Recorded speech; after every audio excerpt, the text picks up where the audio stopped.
What's going on, Soul Tribe? I salute the divinity in you, and welcome to my channel, Alchemist. Justin here, and bringing a little nugget to add to the Soul Tribe archive. And in today's video, I'm going to be talking about Saturn in Virgo in the 5th house, and this is an interesting one for Saturn. Now, when you talk about Saturn, Saturn is in ancient astrology was known as the greater malefic. So Saturn can stir up some trouble in the charts. More constructive, you can work within a day chart, but can be a little bit trickier in a night chart. But when you think about Saturn just in general, Saturn can bring about, it's about like the responsibilities in life, the things that we have to he doesn't give like Jupiter. There's this energy of we have to do things ourselves. There's a required Saturn can bring about hindrances, obstacles. It can feel like there's this weight that comes with Saturn. Saturn brings about time, and so you could there can almost feel like a sense of anxiety sometimes with Saturn. There could be a depression, a bit of a sorrow, sullen energy. But Saturn's not just all doom and gloom. It is good to know how Saturn works in your chart. But when Saturn's worked with constructively, Saturn can bring reputation and can bring influence over others. This sense of real kind of like self-made abundance in a sense, and that's what I really enjoy with Saturn too. It really helps give things form, give things structure, and where it does take time with Saturn brings about this sense of patience, learning how to really been just kind of enjoy the process. I think Saturn really is kind of our greatest cheerleader in a sense, and wants to see the things that we've come here to materialize and to express, manifest. So it'd be interesting when you work with Saturn. Now, when we talk about Virgo, Virgo is ruled by Mercury, and they are the mutable earth sign, and they are receptive or yin in nature. And I find that having that mercurial influence, Virgo does have a very powerful mind. They are the ones that I think know how to really work with the material. They're the problem solvers of the zodiac. They're the ones that bring things order. There's a refinement, I think, that comes with Virgo, and expertise that can come with that energy. But I think also too, sometimes it can get maybe into that perfectionist mode sometimes, or there can be a lot of anxieties, a lot of pressures that Virgo will put on itself. So that's something I think to be mindful of that energy. But otherwise, they're the ones that I think just like efficiency, something I think about when I think with Virgo, really kind of, seeing the thing and then just being able to just dissect it and solve it. And then you get to the 5th house. This in ancient astrology was known as the house of good fortune. So we love that even when Saturn's here. Well, it's a little tricky with Saturn. But the 5th house, some of the themes that it covered would be like pleasures, sex, pregnancy, children, creative arts. And I like to think of it just like as that creative expression or just a creative intelligence, whatever that looks like for you. The thing that you're just a natural at, that just kind of comes effortlessly to you. That would be like a 5th house type of thing to me. The thing that you just enjoy, that you can just do. But, and again, good fortune is in the title. So when you're working with this placement, a couple of things to consider. You would have a Taurus rising by whole sign, and you're going to want to look to Mercury, because Mercury is going to be responsible for this house and for your money house. So that's nice. And it'd be your possessions, your livelihood.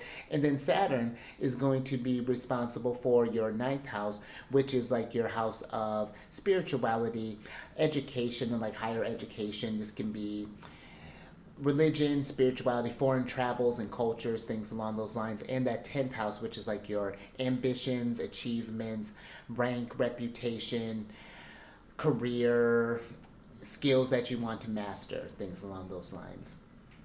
Now, one thing, just thinking with that children aspect and that kind of 9th house thing flowing there, one way that I could see this energy manifesting is someone who may be a teacher. This could be where, you can be a physical representation of the experiences that children can have. So I would say with this placement, find time to explore different cultures, to learn different things, expand your world. You don't have to travel. This could be being well read, maybe learning some languages, explore different foods, being able to, maybe learning different skills, whatever that might look like for you. Think of things that you find pleasurable. And I think with that Virgo energy in Saturn, that can be something where think about the things that you've wanted to be, maybe even as a child. And how can you put that into practical application? Because again, Mercury, those that money theme, like Mercury rules this in your money house, so you can make a living with this, and this could be the thing that you get recognized for as well. And that's where I would put a lot of my energy into, as far as like how I would educate, and whatever however that looks like for you. Tap into different spiritual practices. You'd be surprised how that could even help, maybe like different visualization techniques, different breath works, things along those lines, kind of grounded, meditations, things like that, and just see how that enriches your creative process, how you put out there, but that might be something too, though, considering it is Saturn. Maybe that was something where you noticed that was maybe a little restricted growing up, or maybe there was a lot of emphasis put on the more kind of practical things, like you don't have to worry about it's not about what you enjoy, it's about what's going to bring in the money. So that might be something where you need to evaluate your relationship with that, or not that there's anything wrong with wanting to have that security, but making sure to work in a little bit of just like me time, and that might even be something too where we think about the ninth house with those sense of beliefs, maybe your beliefs around treating yourself, maybe you don't feel like, and then again, take this if this resonates, but that might be something where you need to see yourself as deserving of nice things, and it can be things that are practical. For example, I love books, so when I'm treating myself, I get myself a nice little book, and that's something that I'm going to use over and over again, so, finding little things like that, whether it be reading, whether it be constructing something like that, but, and then while we're talking about, there may be, just thinking about children in general, that may be something where, again, take it how it resonates. It's going to depend on how maybe Saturn's placed in the chart, but maybe there are some issues around that, and that might be something where we're wrestling with our beliefs around children, as far as like, because Saturn can also be where, if I remember reading where Saturn can be like the father, can mean to the father of other people's children. So that might be something where if you can't, maybe conception and maybe is a challenge, then maybe you have to consider your beliefs around like adoption or things along those lines, or maybe even like surrogacy or whatever that might look like. And again, take that if that resonates. But there may be something with that, or maybe kids aren't in the card altogether. That might have been something where maybe that was a pressure for you, but you decide that, what, I'm going to focus on my career right now. I have higher education that I want to learn. And maybe you might decide to have that down the line, but right now your work is going to be your baby. That could be something there too, because when I think about even just like that kind of sexual energy that creates just creative energy. So that's however you want to channel that. But that might even be something too where you have to look at your relationships, maybe with sexuality, possibly. Again, I take that as that resonates, but there could be maybe some things with that, maybe some identity questions, maybe some just then I'm just thinking about just where we're kind of at in a modern text, but that might even be where trying to think what else that would come up, how else that would come up. But I would think just and that might be something too, where I would say I would try to get where you maybe would travel somewhere every now and again, just to look for some fresh inspiration. Again, I could see that could be just like anything to kind of expand your world some. I think that would be really great.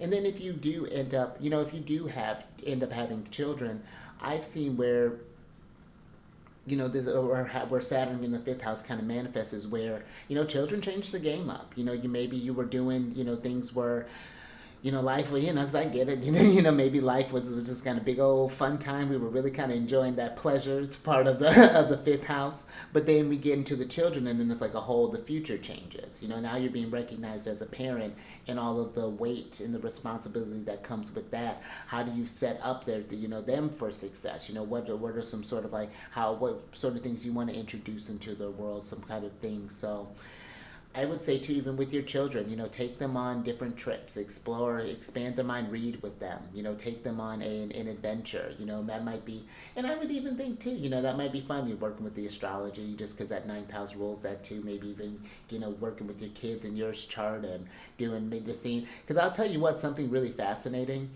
You can see a lot of, and I was just talking with someone about this, her and her daughter, the mom and her daughter, they have a lot of placements in common. They have at least 3 or 4 placements in common. They're both Libra risings and have Mars in the same place, Saturn, Jupiters are opposing one another. So it's really fascinating. They're both Mercury ruled suns. So you see a lot of commonalities in that too. And that can be a really kind of fascinating and kind of enriching the experience. And but that could be something, one kind of last thing. Maybe there could be, just as maybe if that was an instance where if there were troubles with you as far as like maybe what you want to be in your structure, maybe that's something that your kid may be experiencing. Maybe you have a certain idea, you see certain gifts that they have that you want them maybe to explore, but they're like, no, I don't want to do that. No, I want to, you think, they're great pianists, but they want to go skateboard. And it's just like, well, all right. And that might be a difficult thing, kind of letting go of the reins there. And so, again, these are just just kind of just throwing out some things there. But these are just like a rough theme that I would talk about with someone with this placement. You definitely need the whole chart to get an idea of how this could manifest. But I would love to hear if you have this placement or know someone who's working with this placement. Down in the comment section, tell us how this has showed up for you. It's really neat to see how these placements, the stories come alive, because even when you have common placements of things, the stories are always so different, so that's always really, really fun to see that, and share those things as you feel comfortable. And if that's something where you want to get more familiar with these placements, work with your natal chart, or maybe you want to look at any sort of like auspicious days that are coming up for you. Maybe you want to plan a move, maybe you want to plan a wedding, a business contract, whatever that's looking like. Or maybe you're in a solar return. We're getting ready to get into Cancer season. Well, by the time this comes out, we're going to be in Cancer season. So, and that's something too to keep in mind too. If you do have your sun in Cancer during this period of time, and then every time the sun's in Cancer, you get a 15% off of a reading with me. So if that's something that you find yourself curious in, definitely check that out. But otherwise, I think that's all I got for you there. So, last couple things here. one more thing. 2 more things. If you want to follow the transits and see what's kind of going on in the sky, how that energy may be working with your chart, there's on the weekly, and I'm going to change it to the Celestial News Weekly tab, but it's under the weekly transits playlist right now.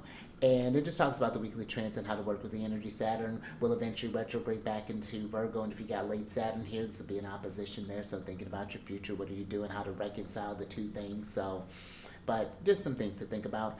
And also, I have this new segment that I started called Lunar Shenanigans, and it just goes into the lunar astrology and talks about just all the lunar astrology with signs and with phases and the aspects and things like that, and how the moon may affect us collectively. So, fun little series that I'm starting on this channel here. So, but until next time, stay mindful out there. Keep raising that vibration through the roof. And I will catch you on the next one. Later.